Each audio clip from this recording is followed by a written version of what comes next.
오늘 저에게 주신 하나님 말씀 함께 보겠습니다. 로마서 6장 6절에서 14절까지 말씀입니다. 로마서 6장 6절에서 14절까지 제가 한 절, 여러분이 한 절 교독하도록 하겠습니다.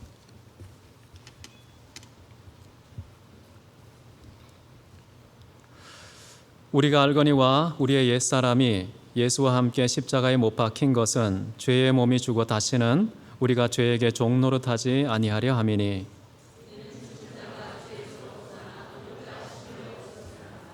만일 우리가 그리스도와 함께 죽었으면 또한 그와 함께 살 줄을 믿노니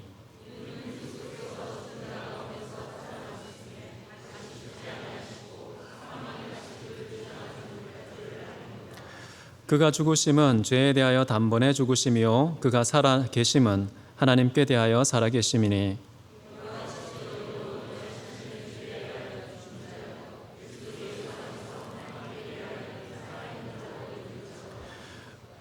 그러므로 너희는 죄가 너희 죽을 몸을 지배하지 못하게 하여 죄의 몸의 사욕에 순종하지 말고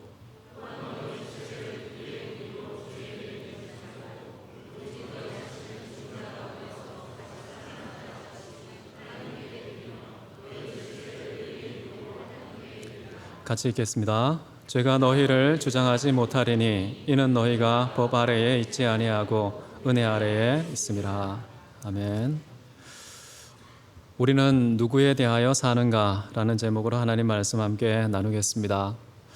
본문은 예수 그리스도와 함께 세례를 받아서 그의 죽으심과 함께 죽고 그의 사심과 함께 산다는 말에 구체적인 의미를 가르치고 있습니다.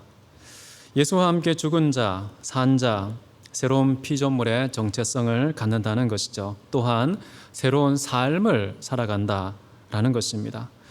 새로운 삶의 핵심은 무엇일까요? 오늘 읽은 말씀에는 법 아래에 있지 않고 은혜 아래에서 산다는 것, 동시에 죄에 대해서는 죽고 하나님에 대해서는 산 자로 여기는 것, 이것이 바로 새로운 삶이다라는 것인데요. 과연 우리는 새로운 피조물 맞습니까? 삶에 있어서 과연 우리는 옛 사람입니까? 아니면 새 사람입니까? 이 질문을 마음에 담아두고 함께 말씀을 살펴보기 원합니다.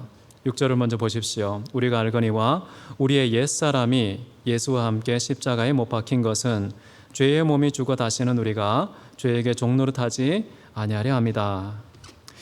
예수를 믿기 이전에 우리는 모두 다 옛사람입니다. 예수님을 믿은 이후에는 비로소 새 사람이 되는 것이죠. 믿음은 우리가 예수와 함께 십자가에 못 박힌다라는 이 진리를 내 몸속에 현실로 만드는 것입니다. 예수는 십자가 위에서 못 박혀 죽으셨습니다. 우리도 믿음으로 못 박혔다면 우리도 죽는 것입니다. 그런데 우리의 죽음은 여기에서 호흡의 중단을 말하는 것도 아니고 존재의 소멸을 말하는 것도 아닙니다. 여기서 말하고 있는 6절에 잘 나타난 죽음의 내용은 뭐냐? 바로 죄의 몸이 활동하지 못하게 된다. 효력을 상실하게 된다라는 의미입니다. 다른 말로 표현하면 더 이상 죄가 내 몸에 주권을 행사하지 못하는 상태가 되었다라는 것이죠. 죽었다는 말의 의미가 이런 것입니다. 우리의 물리적인 숨통을 끊는 것이 아니라는 것이죠. 죄가 더 이상 내 몸을 주장하지 못하고 죄의 몸이 기능을 하지 못하게 된다라는 말이 여기에 되어 있다는 겁니다. 여러분, 죄의 몸은 옛사람, 즉 죄에 속한 종이면서 죄에 중독되어 있으면서 죄에 의해서 지배를 받는 사람, 이 사람이 바로 옛사람 또는 죄의 몸이라는 것입니다. 여러분, 옛사람은 태어날 때부터 죄의 몸입니다. 이것은 다윗의 고백에서 확인되는데요. 시편 51편 5절에 이런 말씀 나옵니다. 보소서, 내가 죄악 중에서 태어나고 어머니가 죄 중에서 나를 잉태하였나이다. 자신을 잉태한 어머니도 죄인이고 그에게서 태어난 자기 자신도 죄인이다 라는 뜻입니다. 어머니도 죄인, 나도 죄인, 태생적인 죄인이라고 지금 말하고 있는 것이죠. 그래서 옛사람은 예수님 믿기 이전의 모든 사람들은 바로 죄의 몸을 가지고 살아가게 되어 있다는 것입니다.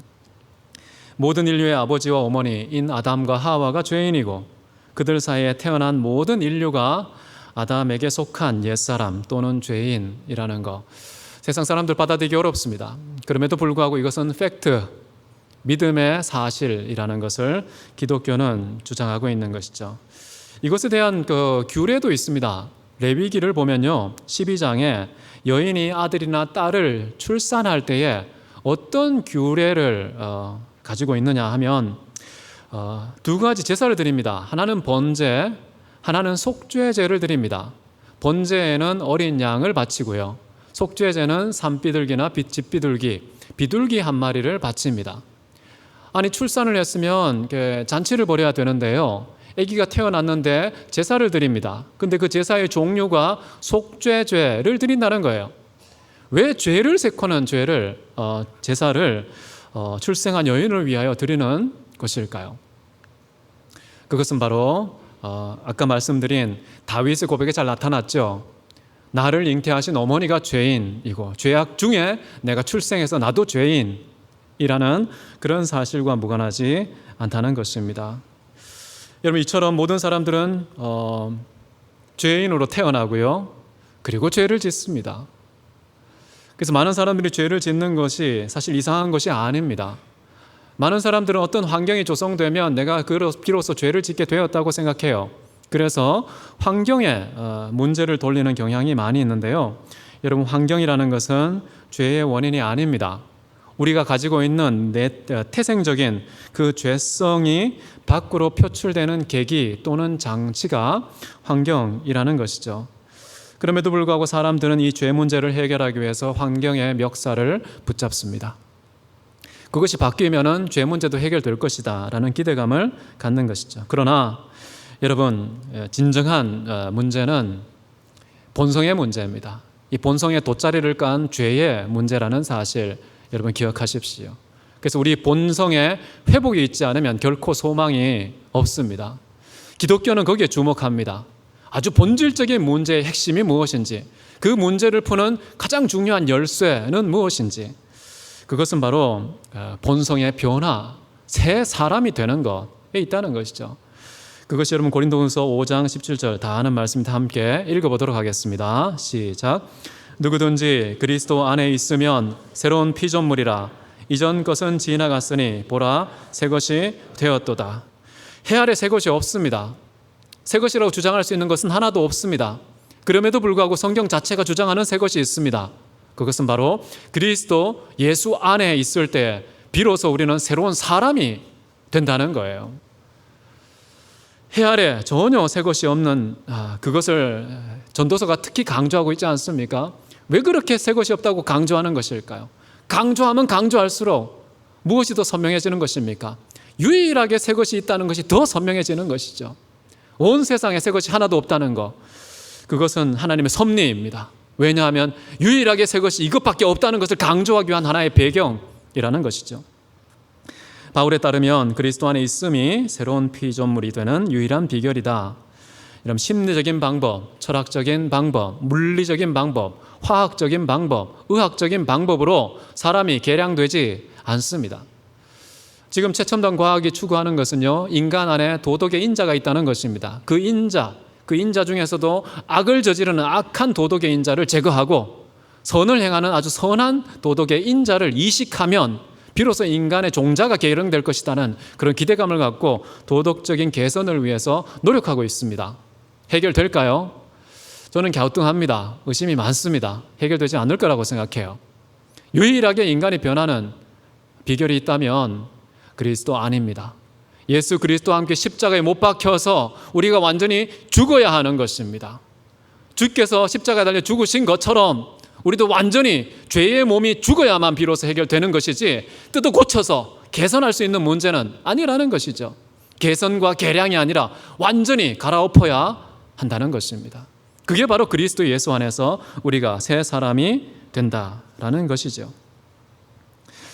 나이가 들수록 이것을 분명히 확인하게 됩니다. 마음의 뼈가 아프도록 완고한 사람을 만납니다. 이 사람 변할 수 있을까? 안 변합니다. 안 변한다는 것이 시간이 흐를수록 더 확고해집니다. 그런데 어느 순간 사람이 변해 있습니다. 완고하게 변하지 않는 고집스러운 인간의 본성을 경험한 다음에 생각지 못한 변화를 경험했을 때 우리 인간은 어떻게 생각합니까? 사람이 한 것이 아니구나. 사람의 노력의 결과가 아니구나. 하나님의 은혜로 말미암은 결과구나 라는 결론에 도달하겠죠. 우리 인생이 그것을 많이 경험합니다. 경험하지 않고 생략하고 이 진리만 깨달으면 좋겠는데요, 우리가 몸으로 부딪힙니다. 삶 속에 정말 씨름하고 피땀을 흘리면서 고통을 당하면서 체험을 합니다. 사람은 변하지 않는다는 사실을. 그런데 신기하게도 하나님께서 은혜 베푸셔서 그 은혜의 결과로 사람이 변화된다는 사실, 그것을 우리는 믿는 사람들이죠. 사도 바울은 예수의 죽으심에 동참하시는 것의 구체적인 결과가 무엇인지 설명을 하는데요, 죄의 몸이 예수와 함께 십자가에 못 박혀 죽으면 활동하지 못하게 된다. 주권을 상실한다. 자, 그 의미를 구체적으로 말하면요, 그 몸이 우리를 죄에게 굴복하게 만들지 못한다라는 것입니다.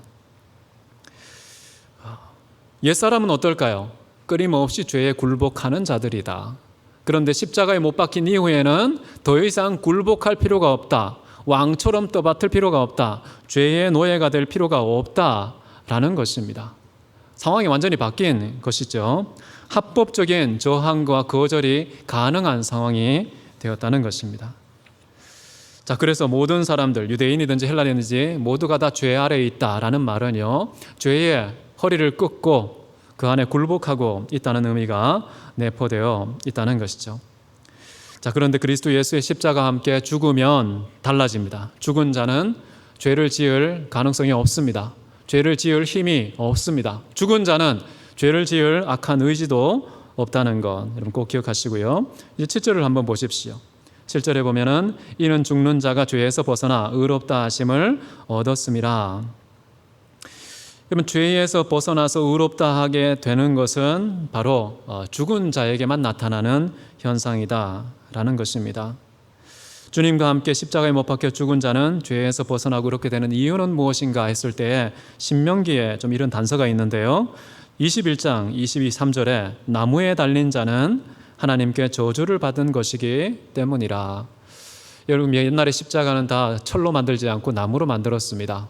워낙 많은 것을 만들어야 됐기 때문에 나무로 만들었는데, 그 나무에 달린다는 것은 곧 십자가에 매달린다는 뜻이고요, 그것은 곧 하나님의 저주를 받는다라는 것을 의미하는 것입니다. 그러면 예수 그리스도께서 나무 십자가에 달려서 죽으심으로 말미암아 하나님의 모든 진노, 하나님의 모든 저주는 다 해결된 것입니다. 그런데 만약에 우리가 그와 함께 십자가에 믿음으로 못 박혀 죽었다면 우리의 향한 저주와 우리를 향한 진노도 다 해결되었다는 것입니다.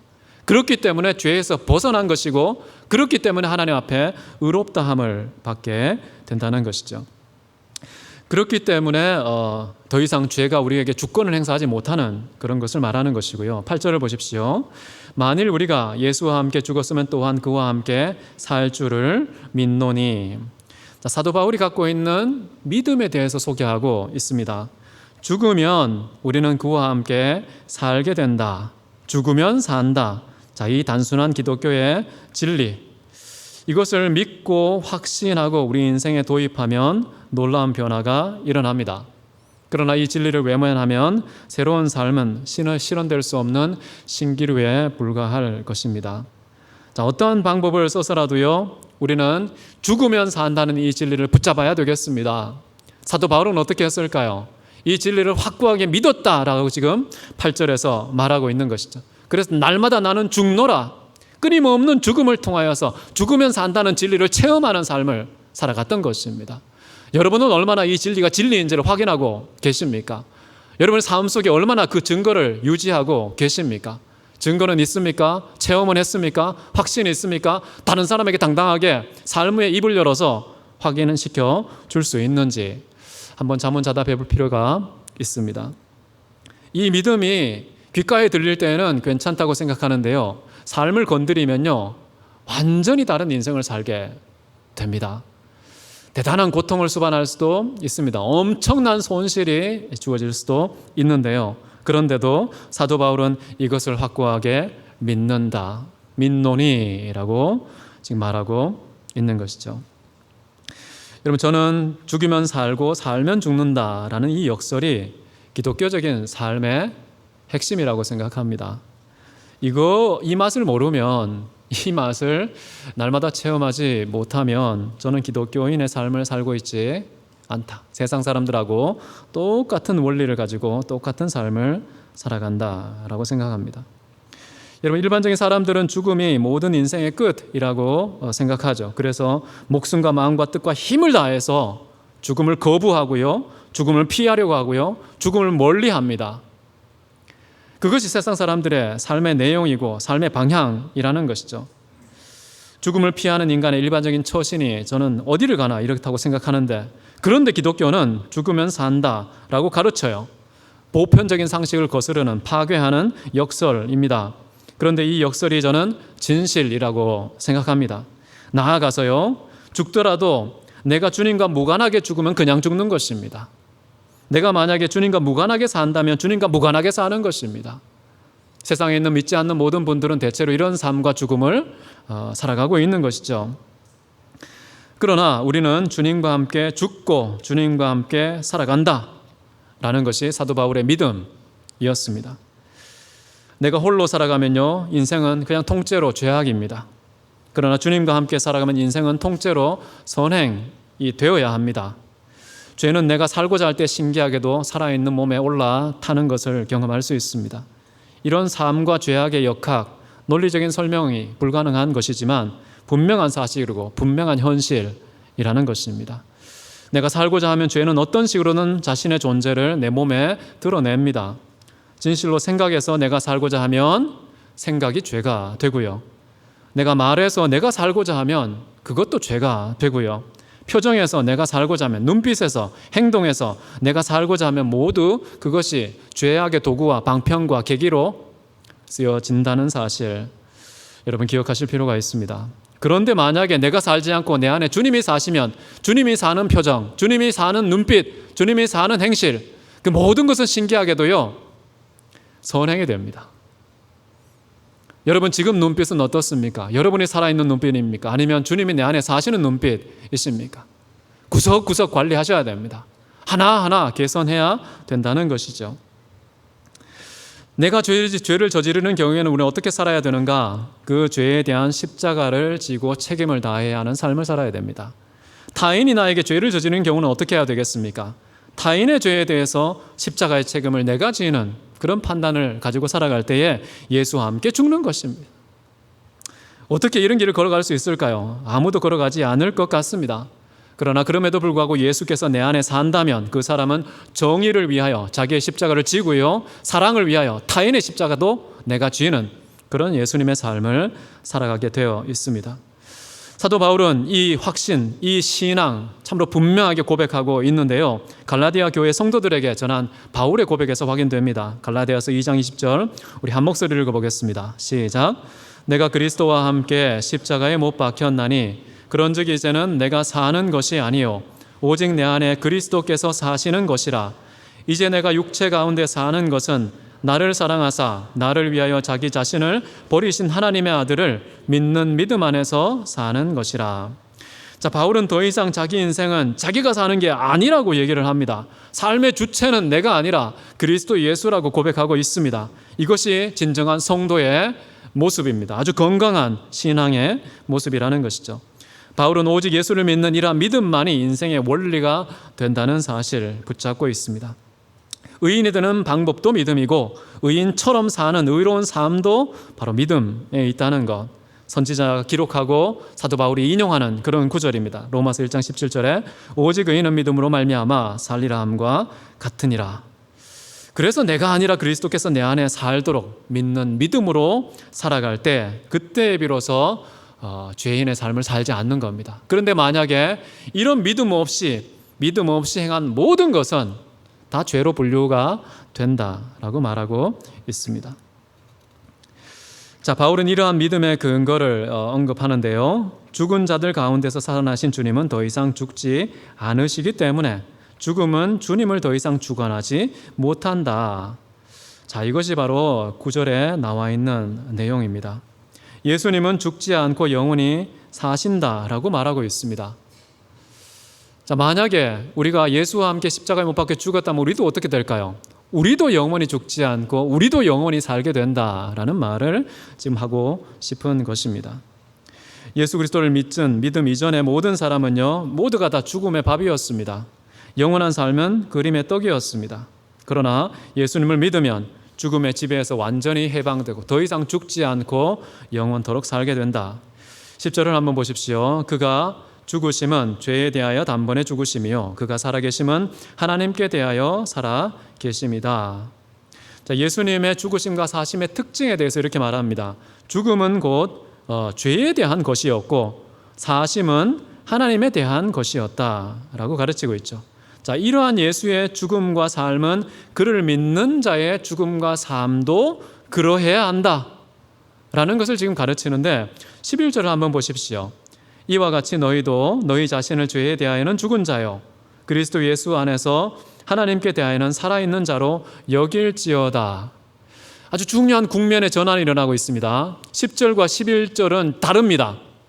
10절은 예수님에 대한 것이고요 11절은 우리에 대한 것입니다. 예수의 죽음과 삶, 우리의 죽음과 삶 이렇게 나란히 열거하고 있는 중에 11절에서 어떤 반전, 어떤 새로운 국면이 도입되고 있냐면 10절까지는요 지식이었습니다. 하나님의 진리를 아는 것이었습니다. 그런데 11절에서는요 단순히 아는 지식에서 멈추지 않고 너의 죽음, 너의 삶으로 적용하라고 얘기하고 있습니다. 간주하라고 말합니다. 여길지어다 라고 지금 강한 명령형의 어조를 우리에게 지도하고 있는 것이죠. 여기에서 여기라는 것은 무엇입니까? 인생의 토대를 바꾸라는 것입니다. 가치관을 바꾸라는 것입니다. 의식의 완전한 전환을 가지라는 것입니다. 이 대목이 굉장히 중요합니다. 기독교인이 왜 이렇게 부패합니까? 교회가 왜 이렇게 썩었습니까? 왜 사회의 지탄을 받습니까? 왜 그럴까요? 지식이 없어서가 아닙니다. 우리 정말 예수 그리스도 믿고 죄사함 받았어. 의롭다 하심을 얻었어. 예수 그리스도는 죽으셨고 살으셨다. 죄에 대해서 죽으셨고 하나님에 대해서 사셨다. 이것이 바로 죄와 무관한 의로운 그런 존재가 되었다는 지식을 갖고 있습니다. 다 갖고 있습니다. 여러분 다 하나님의 자녀인 거 믿으시죠? 의로운 자가 됐다는 거 믿으시죠? 천국 간다는 거 믿잖아요. 그런데 더 중요한 것은 무엇일까요? 11절로 넘어가지 않는다는 거예요. 그 예수님의 죽으심이 나의 죽으심이 되어야 한다는 거예요. 간주해야 된다는 겁니다. 가치관의 뿌리를 뽑고 예수님의 관점을, 예수님의 기호와 가치를 내 속에 심어야 된다는 겁니다. 여기라는 말은 굉장히 강력한 명령입니다. 근데 그게 안 돼요. 예수님의 죽음은 그냥 나에게 좋은 일을 베푸신 하나의 도구에 불과합니다. 예수님의 사심, 나도 부활하겠구나 라는 기대감을 주는 도구에 불과합니다. 내 거가 아니에요. 지금 사도 바울은요 11절에서 새로운 것을 강조합니다. 너의 것이어야 한다는 겁니다. 바로 우리의 삶과 죽음이 예수님의 삶과 죽음과 일치해야 한다 라는 아주 강력한 가르침을 우리에게 주고 있다는 것입니다. 자, 이 지점에서 승리한 사람은 인생이 달라질 수밖에 없습니다. 완전히 다른 가치관, 삶의 토대와 기본이 다릅니다. 근데 간주하지를 않는 것이 늘 문제라는 것인데요. 저는 이렇게 예수의 죽으심과 사심을 나의 것으로 간주하는 이 연합, 주님과 나 사이의 연합, 하나됨, 이런 것을 망각한 신앙은 마치 여러분께 문둥병 걸리신 분 있죠? 나병 환자 9명의 유대인 아시죠? 그들은 예수님의 말씀을 듣고 치유를 받았습니다. 치유를 받았는데 가던 길에 다시 돌아와서 예수님과 인격적인 만남을 통해서 소통하고 섞였던 사람은 딱 한 사람, 이방인밖에 없습니다. 예수님의 죽으심으로 나는 죄사함 받았어. 예수님 다시 사셔서 나는 의롭다 하심을 받았어. 끝. 이것은 마치 뭐와 같으냐? 질병은 치료되었는데 정작 예수님과 함께 연합하여 하나 되는 것은 이루어지지 않은 예수님께서 진노하시고 책망하셨던 9명의 유대인 나병 환자 같은 모습을 취할 수밖에 없습니다. 여러분, 예수님의 능력으로 치유를 받는 것은 그와의 연합에 비한다면요 맛보기 수준의 축복에 불과한 것입니다. 예수의 이름으로 질병이 나았고 예수의 이름으로 취업이 되고 예수의 이름으로 합격을 하고, 예수의 이름으로 돈벌이를 하고, 예수의 이름으로 병 고침을 받고, 예수의 이름으로 귀신도 쫓아내고, 예수의 이름으로 미래의 일도 알아맞춘다 할지라도 만약에 우리가 예수님과의 연합이 없으면 그 모든 것들은 헛되고 무익한 것입니다. 떡 먹은 배부른 아주 일시적인 배부름에 불과할 것입니다. 여러분, 교회에는 예수의 이름을 언급하고 십자가를 소중하게 여기면서 정작 예수와의 연합, 그것은 거절하는 사람들이 교회 안에 대단히 많다는 것입니다. 여러분의 신앙은 어디에 있습니까? 지식에 있습니까? 과연 진정한 예수와의 연합에 있습니까? 예수님께서 그런 사람들에 대한 이야기를 한 적이 있습니다. 마태복음 7장 22, 23절 한번 이거 같이 읽어보시죠. 시작. 그날에 많은 사람이 나더러 이르되 주여 주여 우리가 주의 이름으로 선지자 노릇하고 주의 이름으로 귀신을 쫓아내며 주의 이름으로 많은 권능을 행하지 아니하였나이까 하리니 그때에 내가 그들에게 밝히 말하되 내가 너희를 도무지 알지 못하니 불법을 행하는 자들아 내게서 떠나가라 하리라. 여기서 중요한 것은 안다는 말인데요, 안다는 말의 의미는요, 침상에서 남편과 아내가 한 몸이 되어서 서로를 알아가는 것을 말합니다. 다시 말하면 연합의 지식입니다. 하나됨의 지식입니다. 내가 너희와 하나가 아니다는 겁니다. 떨어져 분리되어 있다는 것입니다. 왜요? 이분들은 선지자 노릇도 했습니다. 질병도 치유받았고요, 귀신도 쫓아내고 놀라운 권능을 얼마나 많이 경험했는지 모릅니다. 이 많은 거 경험하면 뭐합니까? 그냥 떠나갔는데, 주님과 연합하지 못했는데 아무런 상관이 없는 거예요. 이 땅에서의 일시적인 그런 유익만 누리고 끝인 것이죠.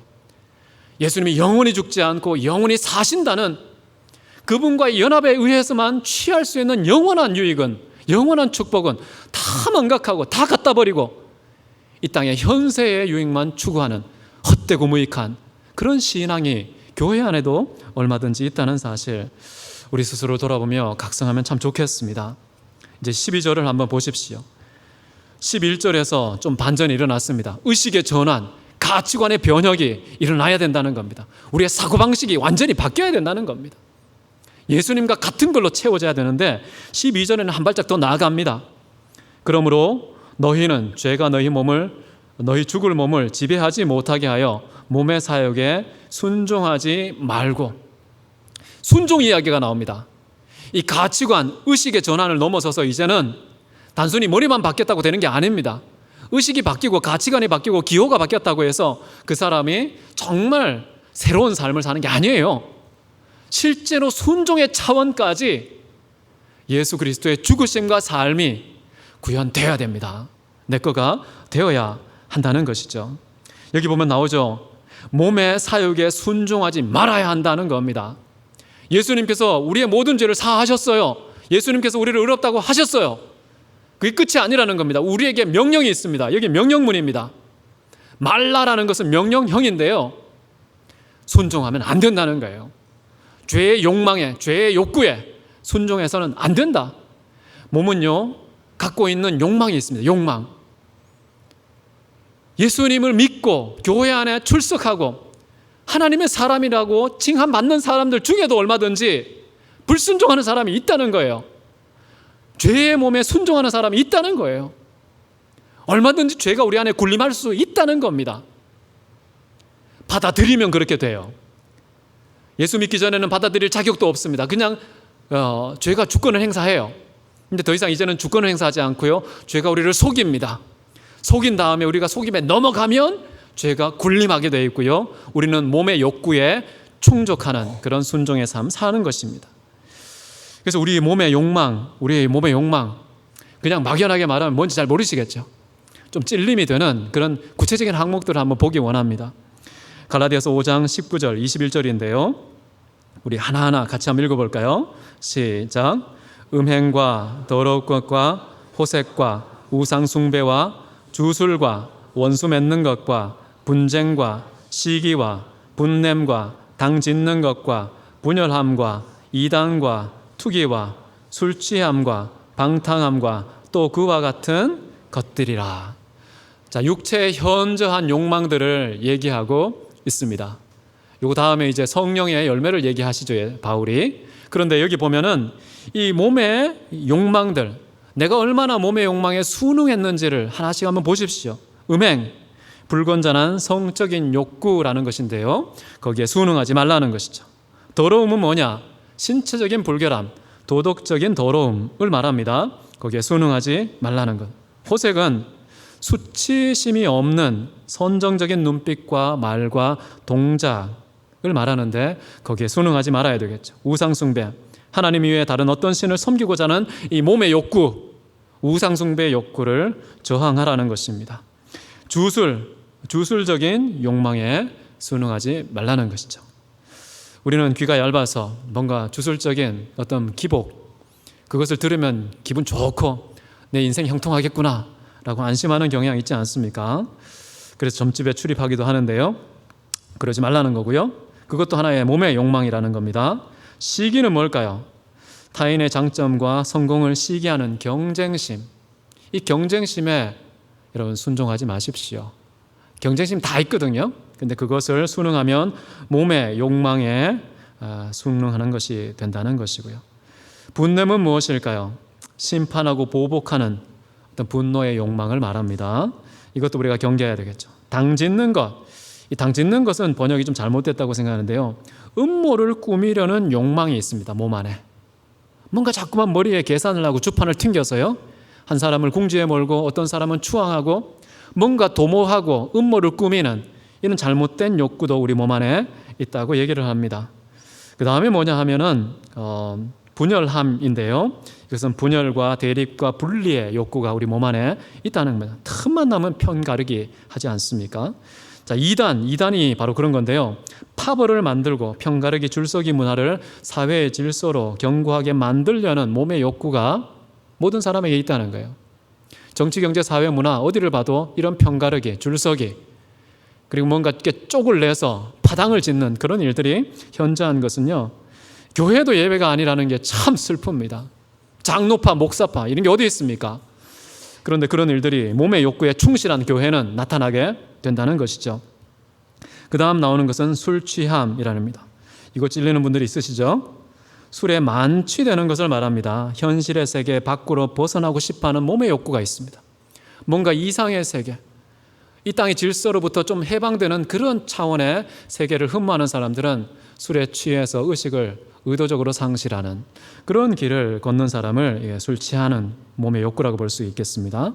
마지막은 방탕함인데요, 술에 만취된 이후에 기존의 모든 규범과 질서를 실컷 합당하게 파괴하는, 내가 안 그랬어? 라고 발뺌할 수 있는 그런 방탕함을 추구하는 몸의 욕구가 있다는 것입니다.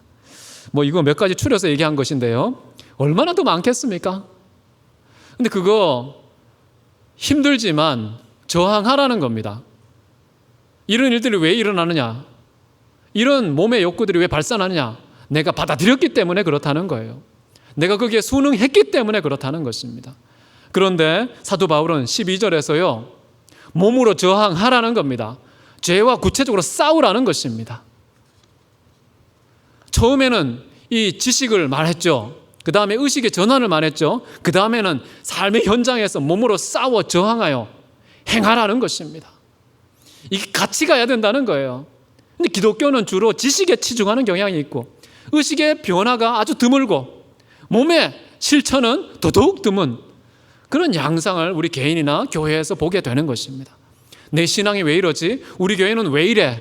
라는 질문의 배후에 정말 기독교 십자가의 복음이 무엇인지 정확하게 알아야 되는데, 이 십자가의 복음은 머리만이 아니고요, 가슴만이 아니고 온 몸이 주님 앞에 변혁되는 새로운 피조물 될 것을 가르치고 있습니다. 그런 종합적인 복음의 내용을 다 가르치지 않고 오직 지식만 전달하는 목회자의 잘못이죠. 강단의 잘못입니다. 그런 것들을 우리가 목회자가 또는 교회의 직분자가 삶으로 보여줘야 진정한 복음이 가르쳐질 텐데, 부분적인 가르침이 이어지는 건 다 교회의 잘못이고 우리의 잘못이라고 볼 수가 있겠습니다. 여러분, 죄와의 전쟁 선포하십시오. 성경에 이런 말이 나옵니다. 우리가 아무리 해봤자 아직까지 피 흘리기까지는 죄와 싸우지 않았다라고 나와야죠. 피를 흘린다는 말은 무슨 말일까요? 우리의 몸 차원에서 저항해야 된다는 뜻입니다. 단순히 의식의 싸움이 아닙니다. 논쟁의 싸움이 아닙니다. 피 흘리기까지라는 것은요, 몸의 구체적인 순종과 관련된 싸움과 저항이 우리에게 있어야 한다는 것입니다. 이 싸우는 거 참 어려운 게 사실입니다. 때로는 눈이 뽑히고요, 때로는 손이 잘리고, 때로는 다리가 부러지는 일들도 있습니다. 그러나 그럼에도 불구하고 온몸이 지옥에 던지는 것보다는 낫습니다. 믿음의 사람들은요, 막대한 손실이 발생할지라도 끝까지 믿음으로 죄와 싸워 저항했던 그런 분들이었습니다. 히브리서 11장 36절 38절 같이 한번 읽어볼까요? 어떻게 싸웠는지 시작. 어떤 이들은 조롱과 채찍질 뿐 아니라 결박과 옥에 갇히는 시련도 받았으며 돌로 치는 것과 톱으로 켜는 것과 시험과 칼로 죽임을 당하고 양과 염소의 가죽을 입고 유리하여 궁핍과 환난과 학대를 받았으니 이런 사람은 세상이 감당하지 못하느니라. 세상이 감당하지 못한다는 것은 무슨 말입니까? 죄가 백기투항했다는 뜻이죠. 죄와 싸워 이겼다는 것입니다. 몸에는 상처가 있지만, 육신의 몸은 죽었지만, 그럼에도 불구하고 세상이 감당하지 못하는 죄와 싸움에서 승리의 깃발을 흔들었다는 그런 소식을 지금 고백하고 있는 것입니다. 자, 그런데 여기 보면요, 죄와의 싸움, 사실 왕노릇의 방지라는 이런 소극적인 유익도 우리에게 제공하지만요, 이 긍정적인 유익이 있다는 것을 살펴볼 필요가 있습니다. 왜 성경은 죄와 싸우라고 하는 것일까요? 그 죄에 순종하지 말라고 얘기하는 것일까요? 치열하게 피나기까지 싸우라고 말하는 이유는 무엇이냐 하면요, 이 죄와의 싸움은 내가 죄에서 이겼어, 이게 최종적인 목적이 아닙니다. 죄와 싸우는 중에 우리에게 어떤 변화가 일어날까요? 죄의 반대편에 있는 그 거룩함이 내 온 존재를 파고드는 축복을 받습니다. 죄를 꺾는 것은 소극적인 것입니다. 그런데 그 꺾다가 하나님께서 나도 모르게 왼손이 하는 것을 마치 오른손을 모르게 하듯이 내 속에 큼직한 굵직한 선물을 주셨는데 거룩이라는 것입니다. 불의와 싸우면서 정의가 우리의 몸을 차지하게 될 것입니다. 미움과 싸우면서 사랑이 우리 온몸을 파고들 것입니다. 거짓과 싸우면서 정직의 근육이 키워질 것입니다.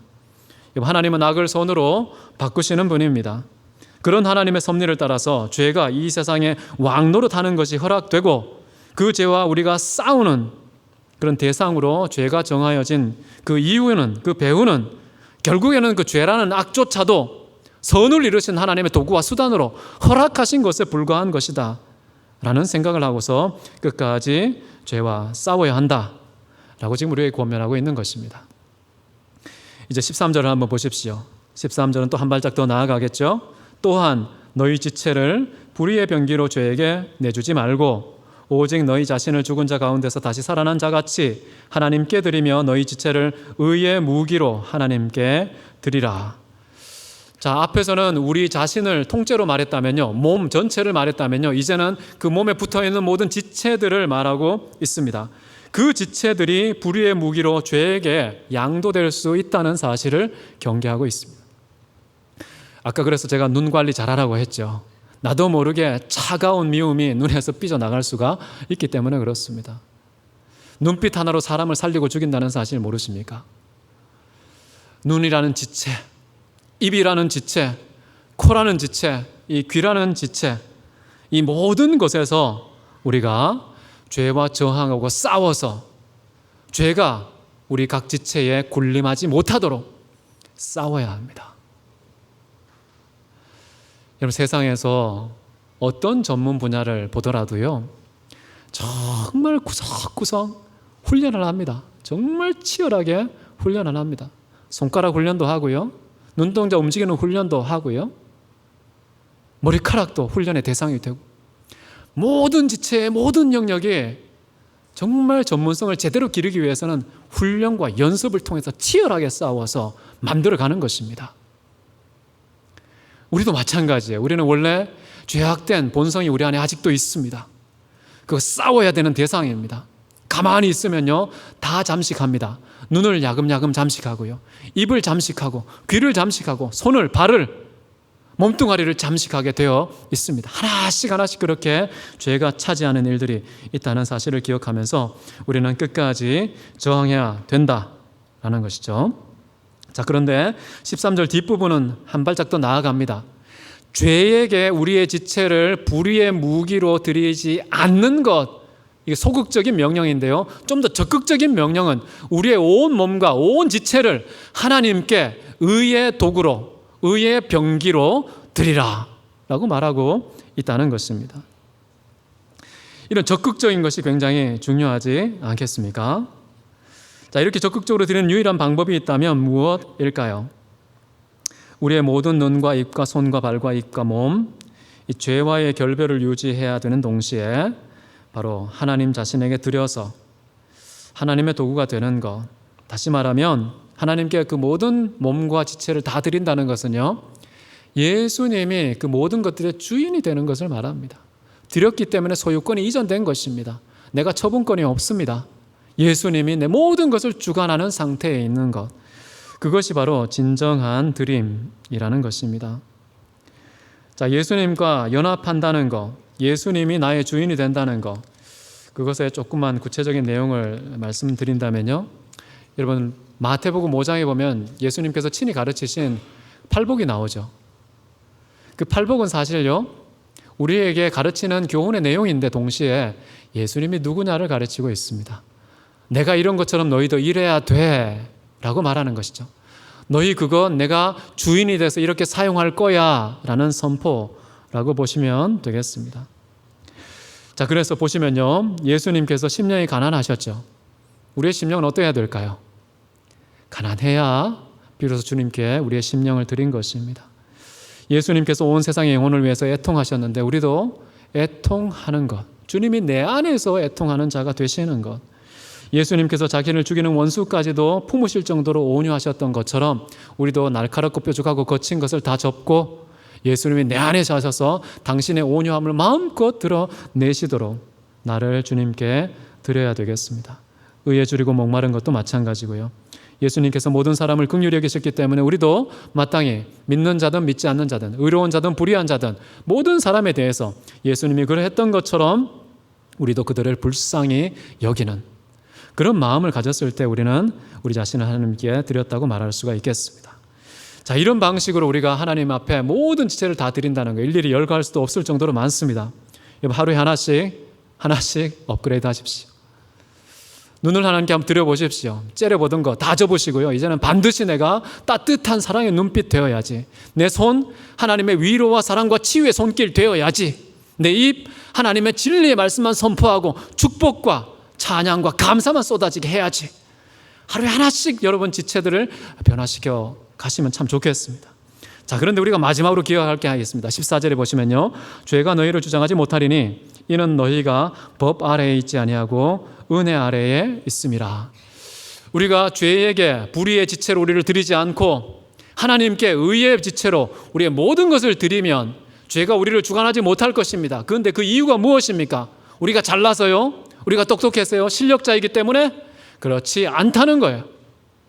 우리가 율법 아래에 있지 않고 우리가 은혜 아래에 있기 때문에 나타난 결과이다. 자랑하지 말라는 것입니다. 교만하지 말라는 것입니다.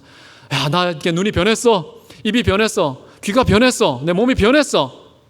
이 변화에 대해서 오직 하나님의 은혜에 대해서 영광만 돌리는 계기로 삼으시라는 겁니다.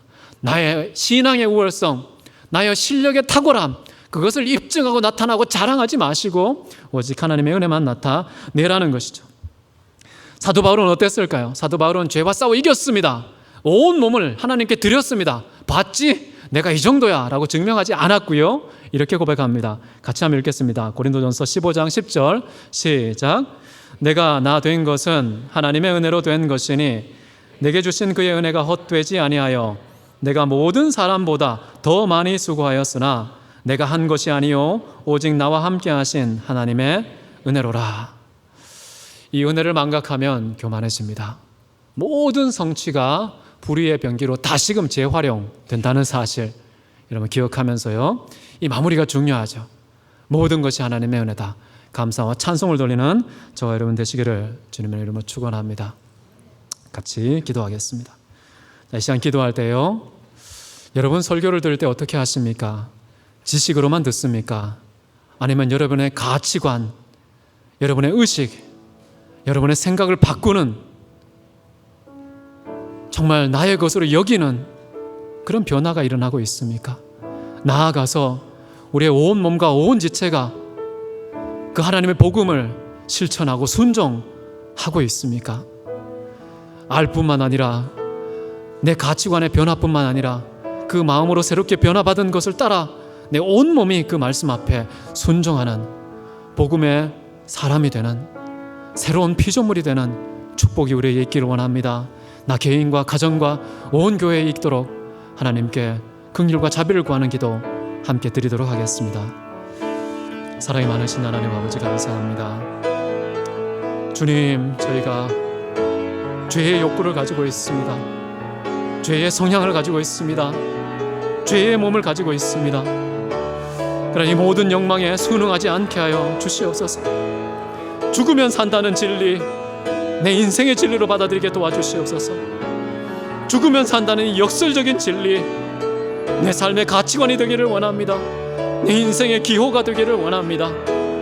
알고만 있지 않게 도와주시고 가치관만 떠들지 않게 도와주시고 내 온몸이, 내 모든 지체가 그 진리를 담아내는 그릇이 될 수 있도록 하나님 은혜 베풀어 주옵소서. 역사하여 주시옵소서.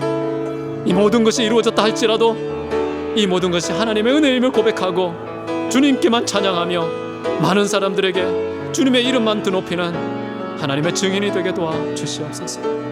아버지 도우시고 인도하여 주옵소서.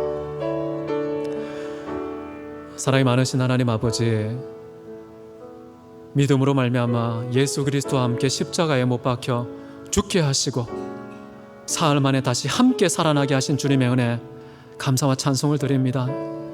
죽으면 산다는 이 놀라운 진리, 단순한 진리 우리의 가치관이 되게 도와주옵소서.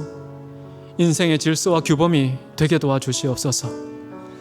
나아가서 삶의 구체적인 현장에서 그 진리가 살아 운동력 있게 하여 주시옵소서. 삶의 향기가 되게 도와주시옵소서. 이 모든 것이 또한 은혜인 것을 믿고 주께만 감사 찬송 영광 돌리게 하옵소서. 많은 사람들이 이 삶의 고백과 실천의 향기를 통하여서 예수 그리스도를 만나고 주의 품으로 돌아오는 역사 일으켜 주옵소서. 나 개인을, 우리 가정을, 대학교회를 사용해 주실 것을 믿고 감사하며 존귀하신 예수 그리스도 이름으로 기도했습니다. 아멘.